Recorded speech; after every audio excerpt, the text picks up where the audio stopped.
திருநெல்வேலி மாவட்டம் தாழையூத்து கிராமத்தை சேர்ந்த நெல்லைபேர் மரைக்காயர் குவைத்தில் சுமார் 20 ஆண்டுகளாக பணியாற்றி வருகிறார். நான் நெல்லை பீர்மரைக்காயர் குவைத்திலிருந்து கார்பைட் தொழிற்சாலையில் வேலை செய்து வந்த தந்தை நாகூர் அவர்களின் சமூக பணி கருத்துருவாக்கம் அவருக்கு சமூக நீதியின் முக்கியத்துவத்தை அறிமுகப்படுத்தியது. பள்ளி கல்விக்கு பிறகு தொழில் ஆர்வம் காரணமாக மும்பை சென்ற மரைக்காயர் அதன் பின் நண்பர்களின் உதவியுடன் குவைத்தில் தடம் பதித்தார். சுமார் 20 ஆண்டு கால பணி வாழ்க்கையின் மத்தியில் பல்வேறு தமிழ் ஊடகங்களுக்காக குவைத் செய்தியாளராக செயல்பட்ட பெருமைக்குரியவர். திராவிட அரசின் மக்கள் நல திட்டங்களால் பயன்பெற்றவர். முத்தமிழ் அறிஞர் டாக்டர் கலைஞர் ஐயா தந்தை பெரியாரின் சிந்தனையால் ஈர்க்கப்பட்டேன். குவைத்தில் செயல்படும் தந்தை பெரியார் நூலகத்துடன் இணக்கமாக பயணித்து குவைத்தில் திராவிட கருத்துக்களை இலக்கியங்களை மக்களிடம் கொண்டு செல்லும் மரைக்காயர் தனது சொந்த கிராமத்தில் பல்வேறு மக்கள் நல சேவைகளில் ஈடுபட்டு வருகிறார். குறிப்பாக பொது கழிப்பிட வசதி ஏற்படுத்தி கொடுத்தல், மரம் நடுதல், குடிநீர் வசதி ஏற்படுத்துதல், அரசு பள்ளி மாணவர்களின் படிப்புக்கு உதவுதல், இரத்த தானம் செய்தல் என தனது நண்பர்களுடன் கரம் கோர்த்து செய்து வரும் பணிகள் தவித்தோருக்கு உதவியாக இருந்து வருகின்றன. முத்தமிழறிஞர் கலைஞரையும் பகுத்தறிவு பகலவன் தந்தை பெரியாரையும் திராவிட சமூகத்தின் விடிவெள்ளி என குறிப்பிடும் மரைக்காயர் குவைத்தில் இறந்தவர் உடல்களை மீட்டு தாயகம் அனுப்பி வைப்பது,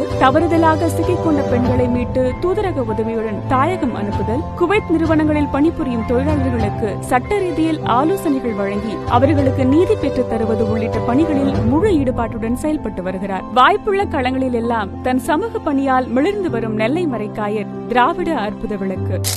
திராவிடத்தால் நான்